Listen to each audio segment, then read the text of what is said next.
ከኛ መካከል እግዚአብሔር ረስቶ የራስ ጠጉሩን አጉድሎ የፈጠረው ሰው አለ? ከኛ መካከል እግዚአብሔር ረስቶ በጣቶቹ ላይ ጥፍር ያላበቀለለት ሰው አለ? እግዚአብሔር ከኛ መካከል ረስቶ እግዚአብሔር አይን ያልተከለለት ሰው አለ? እግዚአብሔር ረስቶ ተሳስቶ ፀሐይ ዘግይታ ታውቃለች? እስኪ ንገሩኝ፣ ዘግይታ ታውቃለች? አታውቅም። እግዚአብሔር ረስቶ ተሳስቶ ፀሐይን ያለ ጊዜዋ በሰማይ ላይ ትቷት ያውቃል? ጊዜዋን አይታ ጠብቃ ትገባ አይደለም? ይሄን እኮ እንደ ትራፊክ መብራት አንድ ጊዜ ሲስተሙን አጀስት አድርጎ ትቶት ይሄድ አይደለም? እግዚአብሔር አዘጋጅቶ ትቶት ነው አይደለም? እናት ልጇን ትረሳለች፣ ትተዋለች። እናት ቃሏን ታፈርሳለች። ቃሉን የማያፈርስ ማን ብቻ ነው? እግዚአብሔር ነው። ወገኖቼ እግዚአብሔር ከኛ ጋር ቃል አለው፣ ከኛ ጋር ኪዳን አለው። ላይተወን ላይለየን ቃል ኪዳን አለው። እግዚአብሔር ትቶኛል ብላችሁ እንዴት አስባችሁ? በእውነት ክርስቲያኖች በመሰዊያው የራሳቸውን ጥቅም መሰብሰብ ያድርገውት ነበር። ዛሬ የንግድ ስፍራ የማያውቁ ቤተ መቅደስ ለይተው የማያውቁ ሰዎች አሉ አይደል? የቤተ መቅደሱና የንግድ ስፍራው ተመሳስሎባቸው ቤተ መቅደስም ሲነምጡ ይነግዳሉ፣ ከተማም ሲሄዱ ይነግዳሉ። እንደዚህ ሆኖም ይኖራሉ። ቤተ እግዚአብሔርና ከተማው ተቀላቅሎባቸው በቤተ እግዚአብሔር ቅጥር አካባቢ ራሱ ፈቃደ ስጋቸው የሚፈጽሙ ሰዎች እኮ ነው። በአፍኒን በፊናስ ዘመን የተደረገው ኃጢአት በእኛ ዘመን አልተደረገም ትሉ ዘንድ ትችላላችሁ? ማስረጃ አላችሁ? ሌሊትና ቀን ሳይቆሙ እንደቆሙ ሳያርፉ ያገለገሉ ጻድቅ ናቸው። 562 ዓመት እንደቆመ ሳያርፍ ያገለገለው ባህታዊ የለመነውን ጸሎት እንደሰማ ሁሉ አብርሃምንም ጸሎቱን ተቀብሎታል። ተመልከቱት።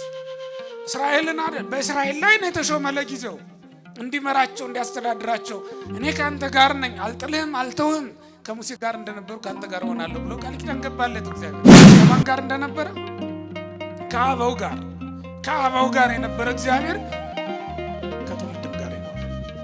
ከአብርሃም ጋር ነበረ እግዚአብሔር፣ ከይስሐቅም ጋር ነበረ እግዚአብሔር፣ ከያዕቆብም ጋር ነበረ እግዚአብሔር፣ ከዳዊት ጋር ነበረ እግዚአብሔር፣ ከሰሎሞን ጋር ነበረ እግዚአብሔር።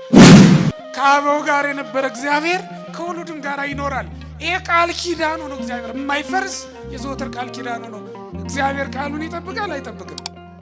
ሰው ነው ቃሉን የሚያፈርስ። ትቶኛል ብሎ ያሰበ ሰው በእውነት እግዚአብሔርን እንደ አምላክ ያውቀዋል፣ እንደ ፈጣሪነቱ ያውቀዋል፣ ይቀበለዋል።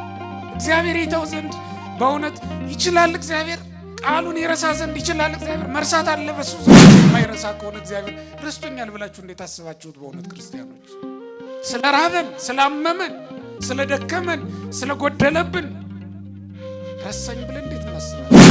እግዚአብሔር ረስቶት ክረምቱን እንዳስገባው ትቶት ያውቃል? ተኝቶ ያውቃል?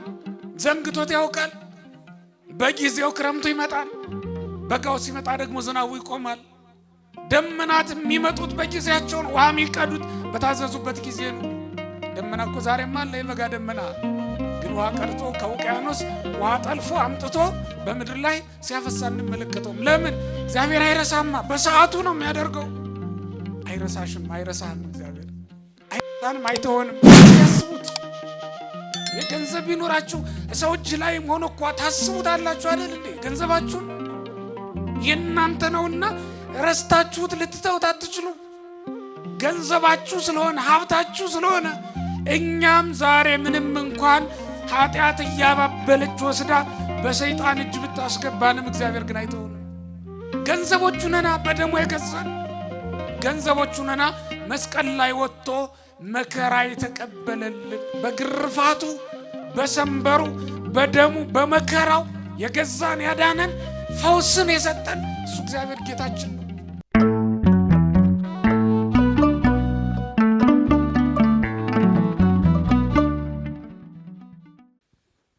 በስመ አብ ወወልድ ወመንፈስ ቅዱስ አሐዱ አምላክ።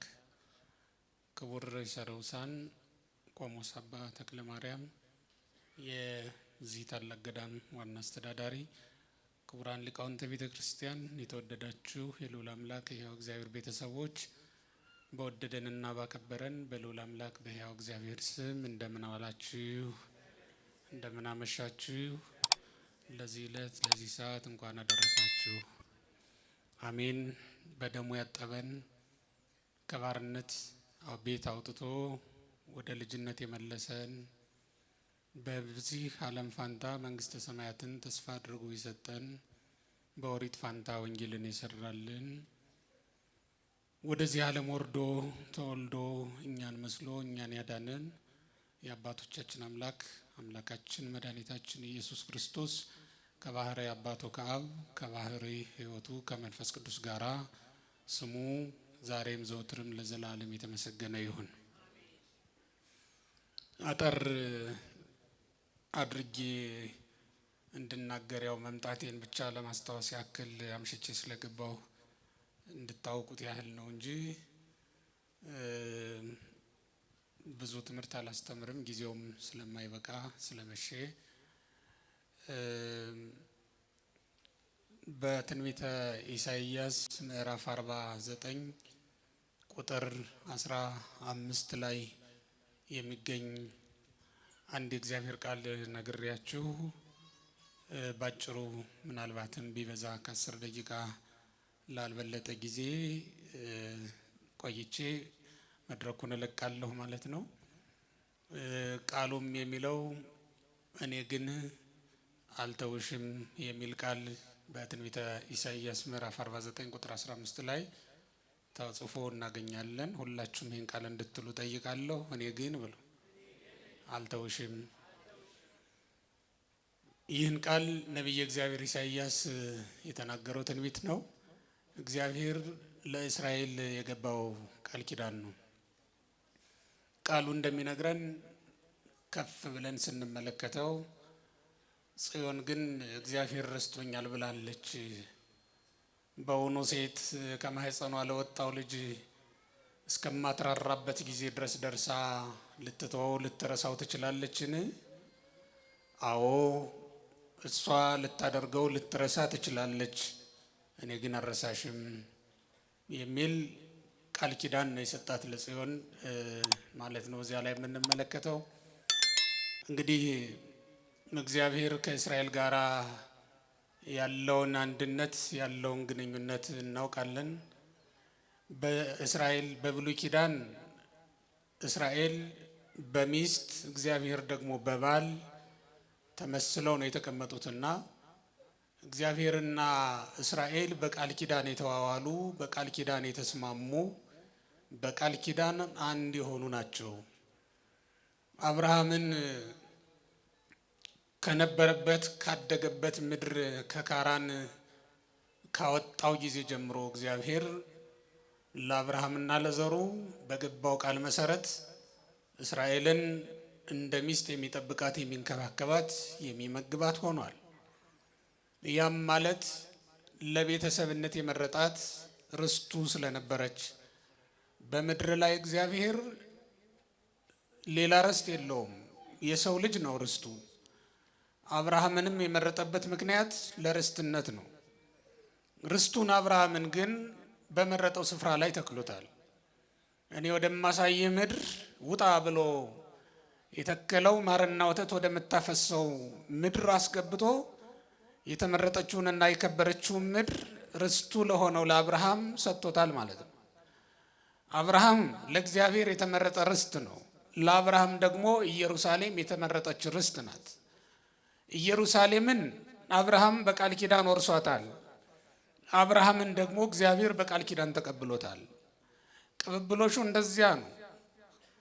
ሰው ልቡን ለእግዚአብሔር ሲሰጥ እግዚአብሔር ደግሞ ምድርን ለሰው አሳልፎ ይሰጣታል ማለት ነው። የሰው ልጅ ልቡን ከእግዚአብሔር ሲለይ የምድርን በረከት ሁሉ እንዳይበላ እግዚአብሔር ይለየዋል ማለት ነው። እግዚአብሔር ከሰው ጋር ሲሆን በምድር ያለው ማንኛውም ነገር ለሰው ልጅ ይሆናል ማለት ነው። የሚገባውና ሰዎች ሁሉ የሚያደርጉት ነገር ብቻ አይደለም። የማይገባውና ለሰው ያልተሰጠው ነገር ሁሉ ለሰው የሚሆንበት ጊዜ አለ። ያም የሆነው የሰው ልጅ ራሱን ለእግዚአብሔር የሰጠ እንደሆነ ነው። ሰው ራሱን ለእግዚአብሔር ሲሰጥ እግዚአብሔር ደግሞ ሁሉን ነገር ለሰው አሳልፎ ይሰጣል። ምድርን ብቻ አይደለም፣ በምድር ያለውን ብቻም አይደለም፣ ሰማይንና በሰማይ ያለውን ሁሉ እግዚአብሔር ለሰው ይሰጣል። እግዚአብሔር ሰውን መኖሪያው ሲያደርገው ምድርን ለሰው መኖሪያ ያደርጋታል። የሰው ልጅ በየትኛውም ምድር ላይ ቢኖር መኖር የሚችለው እግዚአብሔርን እሱ ደግሞ ለእግዚአብሔር ምቹ መኖሪያ የሆነለት እንደሆነ ነው። በሰው ውስጥ ማደር ሲችል እግዚአብሔር ሰውን በየትኛውም ቦታ ውስጥ ማሳደር ይችላል። በትንቢተ ኢሳይያስ ምዕራፍ 43ን ስንመለከት እንደምናነበው በውሃ መካከልም ቢሆን እንዳያሰጥሙት አድርጎ በእሳት መካከልም ቢሆን እንዳያቃጥለው አድርጎ ሰውን ማኖር ይችላል እግዚአብሔር። ያንን የሚያደርገው ግን ራሱ እግዚአብሔር በሰው ልብ ውስጥ መኖር ሲችል ነው። እግዚአብሔር የነገሰበትን ከተማ ማን ይደፍረዋል?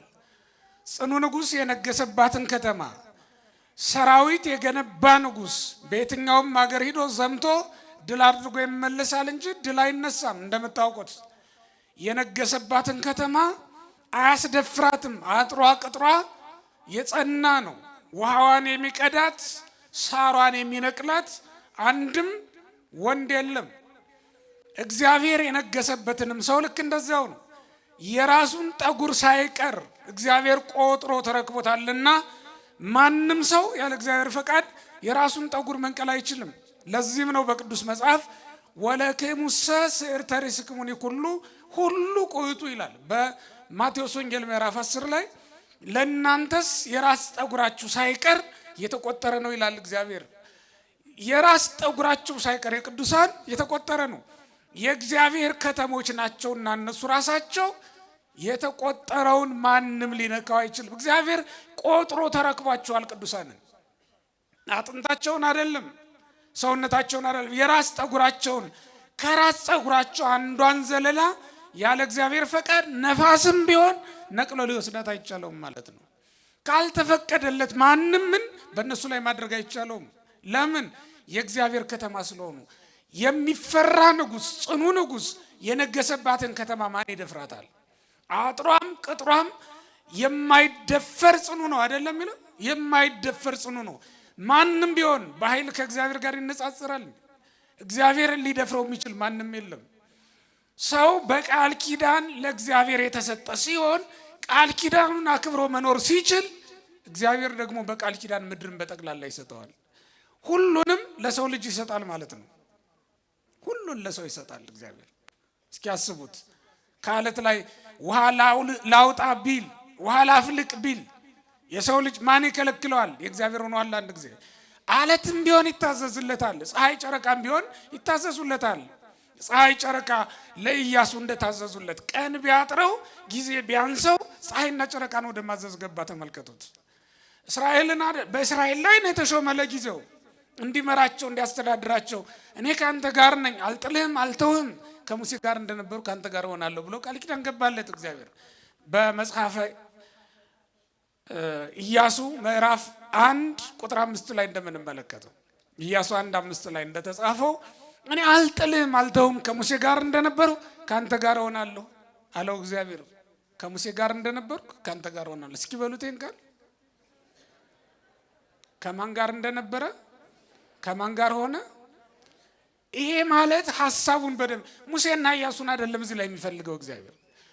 ከአበው ጋር እንደነበርኩ ከትውልዱም ጋር እኖራለሁ ማለቱ ነው እግዚአብሔር። ከውሉድም ጋር እግዚአብሔር ይኖራል።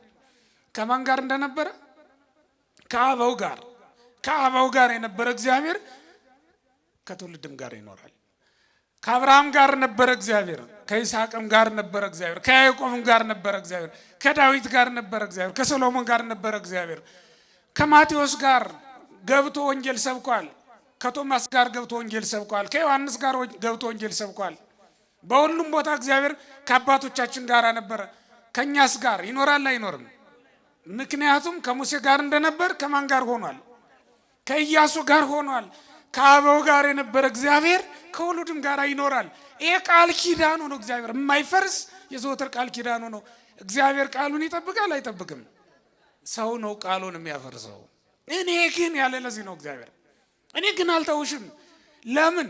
እናት ልጇን ትረሳለች፣ ትተዋለች። እናት ቃሏን ታፈርሳለች። ቃሉን የማያፈርስ ማን ብቻ ነው? እግዚአብሔር ነው። ወገኖቼ እግዚአብሔር ከኛ ጋር ቃል አለው፣ ከኛ ጋር ኪዳን አለው። ላይተወን ላይለየን ቃል ኪዳን አለው እግዚአብሔር። ትቶኛል ብላችሁ እንዴት አስባችሁ? በእውነት ክርስቲያኖች ትቶኛል ብሎ ያሰበ ሰው በእውነት እግዚአብሔርን እንደ አምላክ ያውቀዋል፣ እንደ ፈጣሪነቱ ያውቀዋል፣ ይቀበለዋል። እግዚአብሔር ይተው ዘንድ በእውነት ይችላል? እግዚአብሔር ቃሉን ይረሳ ዘንድ ይችላል? እግዚአብሔር መርሳት አለ በሱ ዘንድ? ማንም በሱ ዘንድ የተረሳ አይደለም። አንተም አንቺም በሱ ዘንድ የተረሳችሁ አይደላችሁም። እንኳን እኛን ይረሳ ዘንድ እግዚአብሔር የራስ ጠጉራችንን እንደማይረሳ ቃል ገብቷል። እግዚአብሔር ከኛ መካከል እግዚአብሔር ረስቶ የራስ ጠጉሩን አጉድሎ የፈጠረው ሰው አለ እንዴ? ከኛ መካከል እግዚአብሔር ረስቶ በጣቶቹ ላይ ጥፍር ያላበቀለለት ሰው አለ እንዴ? እግዚአብሔር ከኛ መካከል ረስቶ እግዚአብሔር ዓይን ያልተከለለት ሰው አለ እንዴ? ከኛ መካከል ረስቶ እግዚአብሔር አካል ያጎደለበት ሰው አለ እንዴ? ይህን ያክል የማይረሳ ከሆነ እግዚአብሔር ረስቶኛል ብላችሁ እንዴት አስባችሁት? በእውነት ክርስቲያኖች ስለ ራበን፣ ስላመመን፣ ስለ ደከመን፣ ስለ ጎደለብን ረሳኝ ብለን እንዴት እናስባለን እንዴ? እግዚአብሔር ረስቶ ተሳስቶ ፀሐይ ዘግይታ ታውቃለች? እስኪ ንገሩኝ፣ ዘግይታ ታውቃለች? አታውቅም። እግዚአብሔር ረስቶ ተሳስቶ ፀሐይን ያለ ጊዜዋ በሰማይ ላይ ትቷት ያውቃል? ጊዜዋን አይታ ጠብቃ ትገባ አይደል እንዴ? ይሄን እኮ እንደ ትራፊክ መብራት አንድ ጊዜ ሲስተሙን አጀስት አድርጎ ትቶት ይሄድ አይደለም። እግዚአብሔር አዘጋጅቶ ትቶት ነው አይደለም። በየቀኑ ይመግባል፣ ሳይረሳ ሁሉን ያሰናዳል እግዚአብሔር። በአንድ ጊዜ ብቻ ነው እንደ ምድር በዕለተ ሰሉስ እጽዋትን እንድታበቅል የታዘዘችው? ዛሬ ስታበቅል የለም እንዴ? እጽዋት እንዲያብቡ እንዲያፈሩ ዛሬም በየጊዜው ክረምትና በጋው ነፈራርቅ የለ? እግዚአብሔር ረስቶት ክረምቱን እንዳስገባው ትቶት ያውቃል? ተኝቶ ያውቃል? ዘንግቶት ያውቃል? በጊዜው ክረምቱ ይመጣል፣ በጋው ሲመጣ ደግሞ ዝናቡ ይቆማል። ደመናት የሚመጡት በጊዜያቸው ነው። ውሃ የሚቀዱት በታዘዙበት ጊዜ ነው። ደመና እኮ ዛሬም አለ፣ የበጋ ደመና ግን ውሃ ቀድቶ ከውቅያኖስ ውሃ ጠልፎ አምጥቶ በምድር ላይ ሲያፈሳ እንመለከተውም። ለምን? እግዚአብሔር አይረሳማ፣ በሰዓቱ ነው የሚያደርገው። አይረሳሽም፣ አይረሳህም። እግዚአብሔር አይረሳንም፣ አይተወንም። እግዚአብሔር እንዲህ ያለ የታመነ አምላክ ነው። አይረሳንም በሉ ክርስቲያኖች፣ አይረሳንም። መቼም ማንንም አይተውም። ቢረሳህ እኮ ነው ያለ ሰይጣን ነው። ጸሎትሽን ያልተቀበለሽ እኮ ቢንቅሽ ነው ቢተውሽ ነው ብሎ የሚናገር ሰይጣን ነው ይህን የሚያሳስብ። እግዚአብሔር ማንንም አይተውም ክርስቲያኖች። የማንንም ጸሎት አይንቅም፣ ይቀበላል። እስኪ ተመልከቱት። በበረሃ ያሉትና አቡነ አሮን ፀሐይ ትቁምልን በሰማይ ብለው ጸለዩ፣ ተቀበላቸው። በከተማ ያሉት ህዝብ የሚመሩት በስልጣን ላይ የነበሩት እነ ኢያሱም ፀሐይን ጨረቃን አቁምልን አዘግይልን ብለው ለመኑ፣ ተቀበላቸው። ኢያሱ ባለ ትዳር ነው፣ የልጅ አባት ነው፣ ባለ ሚስት ነው። አሮን ደግሞ መነኩሴ ነው፣ ባህታዊ ነው። የባህታዊውን ጸሎት ከዓለማዊው ጋር እኩል የሚሰማ እግዚአብሔር። አቡነ ገብረ መንፈስ ቅዱስ ባህታዊ ናቸው፣ በገዳም የሚኖሩ 562 ዓመት እህል ሳይቀምሱ እግዚአብሔርን ያገለገሉ ሰው ናቸው። ሌሊት አይተኙም፣ ቀንም አያርፉም። ሌሊትና ቀን ሳይቆሙ እንደቆሙ ሳያርፉ ያገለገሉ ጻድቅ ናቸው። 562 ዓመት እንደቆመ ሳያርፍ ያገለገለው ባህታዊ የለመነውን ጸሎት እንደሰማ ሁሉ አብርሃምንም ጸሎቱን ተቀብሎታል። ተመልከቱት። አብርሃም ከሚስቱ ከሳራም አልፎ ከአጋር ልጅ የወለደ ሰው አይደል እንዴ? እንዲህም ሆኖ ግን እግዚአብሔር አልረሳውም፣ ቃል ኪዳኑን አላጠፈም። የትኛው ኃጢአትህ ነው አንተን ተራራ ሆኖ ከእግዚአብሔር እይታ የሚጋርድህ? የትኛው ተራራ ነው ከእግዚአብሔር ጋርዶ እንዳንተያይ ያደረገን? እግዚአብሔር የማያየው ቦታ አለ? እግዚአብሔር የሚሰወረው ቦታ አለ? በእውኑ እግዚአብሔር ቢተወንስ ኖሮ መኖር እንችላለን? መኖር እኮ አንችልም። የተዋችሁት ቤት በበነጋው በሌላ ቀን ብትሄዱ ሸረሪት ወርሶት አይደል የምታገኙት? የተዋችሁትን የማትኖሩበትን ስፍራ ግድግዳው ነቅቶ ፈራርሶ አይደል የምታገኙት? ወድቆ እቃው ያስቀምጣችሁት ረስታችሁት ትንሽ ቀን ብትቆዩ። እግዚአብሔር የሚረሳ ቢሆን ኖሮ በእውነት እንዴት በተተውነ ነበር። ስለማይረሳ ነው እንጂ እግዚአብሔር በእውነት ዛሬ እንደ ሰዶም እንደ ገሞራ ባልሆንም ነበር። ባልጠፋንም ነበር። ሰዶም ገሞራ የሰራችውን ኃጢአት እኮ እኛም ሰርተናል። ስለማይረሳ ነው እንጂ እግዚአብሔር እንደ ሰባት ካት ዛሬ ንፍርዋ ወርዶ ባልቀቀለንም ነበር። እንደ ሰባት ካት ያለውን ኃጢአት ዛሬም ሰርተናል። እነሱም እኮ የፈጸሙት ዝሙት ነው፣ ሌላ ነገር አላደረጉም። እንደዚህ ዘመን ዝሙት በዝቶ የተሰራበት ዘመን አለ። እነሱም እኮ የሰሩት ይሄንኑ ነው። እኛ እንደ አፍኒን እንደ ፊናስ አይነቱን ኃጢአት አልሰራንም ዛሬ እንደ ካህናቱ። እነሱ መቅደስ አያውቁ፣ ከተማ አያውቁ። መቅደሱና ከተማው አንዱ ነውባቸው። ወደ ቤተ መቅደስ ለጸሎት የመጡትን ሴቶች ሳይቀር ይቀጣጠሯቸው ነበር። መቀጣጠሪያ አድርገውት ነበር ቤተ መቅደሱን። መሰዊያውን ለራሳቸው ጥቅም አውለውት ነበር። ተመልከቱት። ነገር ህዳር 21 ላይ ምናልባት በሰፊው ታሪኩን ተሰሙት ይሆናል። በመሰዊያው የራሳቸውን ጥቅም መሰብሰቢያ አድርገውት ነበር። ዛሬ የንግድ ስፍራ የማያውቁ ቤተ መቅደስ ለይተው የማያውቁ ሰዎች አሉ አይደል? የቤተ መቅደሱና የንግድ ስፍራው ተመሳስሎባቸው ቤተ መቅደስም ሲነምጡ ይነግዳሉ፣ ከተማም ሲሄዱ ይነግዳሉ። እንደዚህ ሆነው ይኖራሉ። ቤተ እግዚአብሔርና ከተማው ተቀላቅለውባቸው በቤተ እግዚአብሔር ቅጥር አካባቢ ራሱ ፈቃደ ስጋቸው የሚፈጽሙ ሰዎች እኮ አሉ። በአፍኒን በፊናስ ዘመን የተደረገው ኃጢአት በእኛ ዘመን አልተደረገም ትሉኝ ዘንድ ትችላላችሁ? ማስረጃ አላችሁ? እንዴት ሊሆን ይችላል? የአደባባይ ጉዳይ አይደል እንዴ? ስለዚህ እግዚአብሔር ትቶናል እንዴት እንላለን? ቢተወን ኑሮ ፀሐይ ዛሬ መውጣት ነበረበት። ቢረሳን ኑሮ መዓልትና ሌሊት መፈራረቅ ነበረበት እንደ ኃጢአታችን ብዛት። ስለዚህ እግዚአብሔር አልተወንም። እኔ ግን የሚለው በጣም የሚያጽናና ቃል በእውነት እኔ ግን አልረሳሽም። ሁሉም ቢተው ሰው ቢሆን እኮ ይተዋል። ምክንያቱም በአንድ ወቅት እንዲህ ተብሎ ነበር። ቅዱስ ጴጥሮስ እንዲህ አለ፣ እመኒ ኩሎሙ ክህዱከ አንሰ ኢይክህደከ። ሁሉም ቢክዱ እኔ ግን ምን አልልም አልክድህም አለ። ግን አልካደም። እኔ ግን አልተውሽም ብሎ ከእናትና ከአባትሽ የለየሽ ባልሽ ሊተውሽ ይችላል። እኔ ግን አልተውህም ብሎ የማለልህ ባልንጀራ ሊተው ይችላል፣ ሊረሳ ይችላል የተሻለ ሲያገኝ። እግዚአብሔር ግን አንተን በተሻለ ሰው ሊለውጥ አይችልም። የተሻለው ቅዱሳን እኮ አሉት በበረሃ ቆመው የሚያገለግሉት ከምስጋና በቀር ሌላ ጉዳይ ሌላ ግብር የሌላቸው በጣም ብዙ ቅዱሳን አሉት እግዚአብሔር።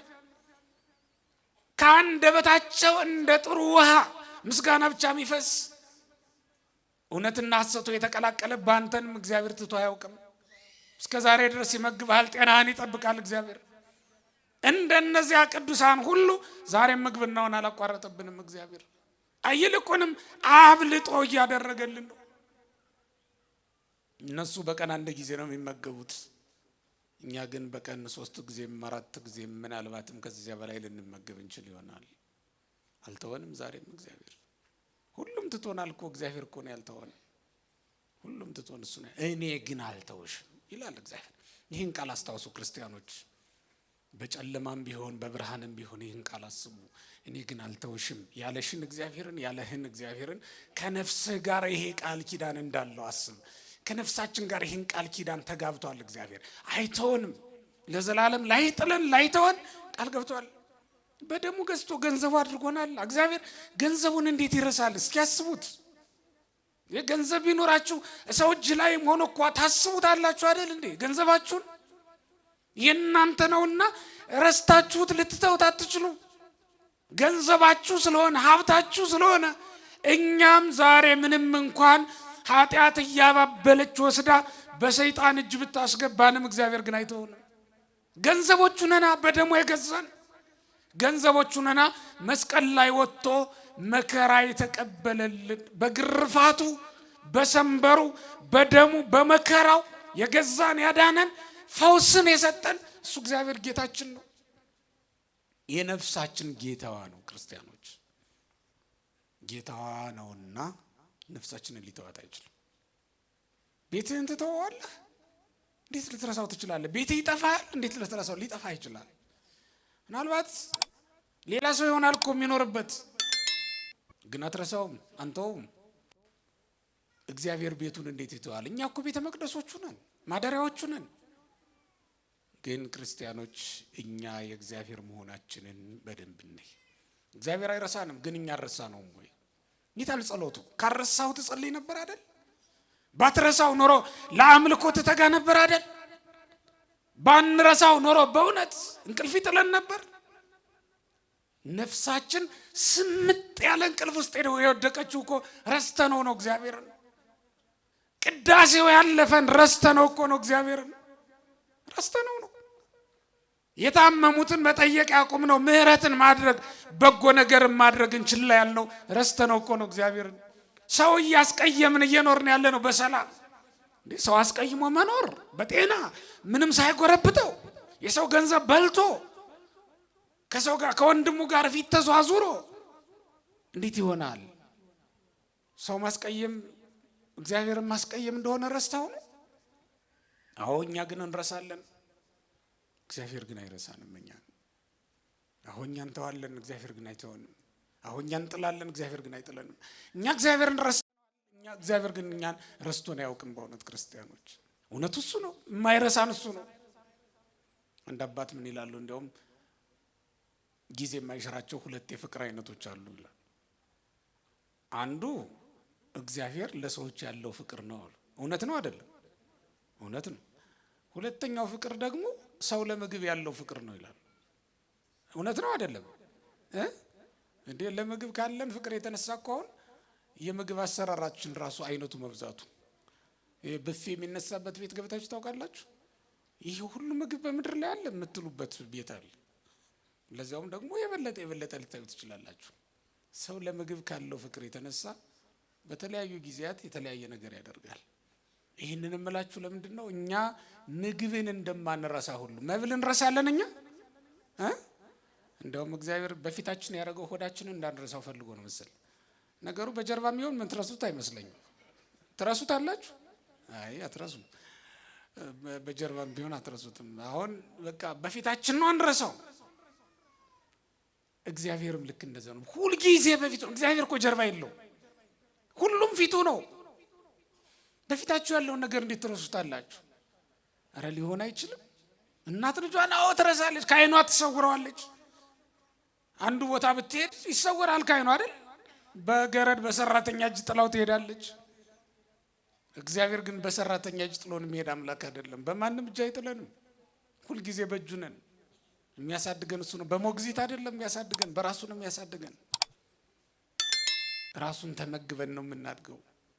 እናት እኮ 3 ዓመት አጥብጣ በቃኝ ትላለች አይደል? ለዚያውም የድሮውን ነው የምነግራችሁ።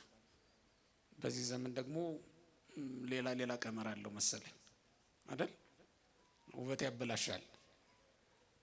ያንን የማያገኙም የዘንድሮ ልጆች። እግዚአብሔር ግን እድሜ ዘመናችንን እሱን እየተመገብ እንድንኖር ፈቅድልናል። ሁልጊዜ ህፃናት እንደሆነ ታውቃላችሁ። በሱ ፊት ሁልጊዜ ህፃናት ነን። እንደ ህፃናት ሁኑ ሲል እግዚአብሔር እንደ ህፃን እያባበለ ሊያኖረን እኮ ፈልጎ ነው። እንደ ህፃን የምንሻውን የምንፈልገውን ነገር ሁሉ እያሟላ እቅፉ ላይ አድርጎ ሊያኖር ስለሚፈልግ እኮ ነው። አድግኩ ለምን ትላለህ? ህፃን ሁንና ኑር በቅፉ ላይ። ህፃን ሁንና ኑር ክንዱ ላይ። ሁልጊዜ ህፃን ሆኖ መኖር እንዴት ያቅተዋል ሰው? ማደግ እኮ ነው አይደል? ከባዱ ነገር ስታድግ ሁሉን ትሸከማለህ፣ ራስህን ቻል ትባላለህ። በእግዚአብሔር ዘንድ ግን ራስህን ቻል የሚባል ነገር የለም። አንተን ራሱ የሚችልህ ራሱ እግዚአብሔር ነው። ራሱ እግዚአብሔር ነው። ተመልከተ። አብርሃምን ሚስት አግብቷል፣ አገር አቅንቷል። ከ75 ዓመት በኋላ እየተከተለ እግዚአብሔር ይመግባል፣ መሬት ያስለቅቅለታል፣ ሞገስ ይሆነዋል። እየተከተለ ውሃ ያፈልቅለታል፣ እየተከተለ ተመልከተው።